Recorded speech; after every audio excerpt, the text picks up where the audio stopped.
বন্ধুরা এই যে দেখুন কভার ভ্যান থেকে তরমুজ নামানো হইতেছে। এই তরমুজ নামিয়ে হাতে হাতে তারপর একেবারে আড়তে রাখা হইতেছে।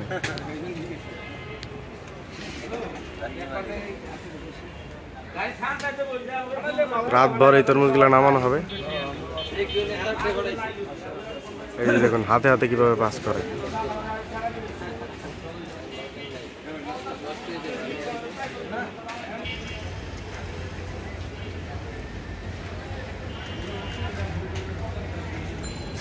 এই যে বড় তরমুজগুলা সবার সামনে রাখা হইতেছে, তার চেয়ে একটু ছোটগুলা এই যে এইখানে, আর একেবারে ছোটগুলা ওই যে পিছনে রাখা হইতেছে। বন্ধুরা এইভাবে হাতে হাতে পাস করে ওনারা তরমুজ নামাইতেছে। তরমুজ কোন জায়গা থেকে আইছে বড় ভাই? বরিশাল থেকে আসছে না, ভোলা থেকে আসছে আর কি। এখান থেকে তরমুজগুলা নামানো হইতেছে।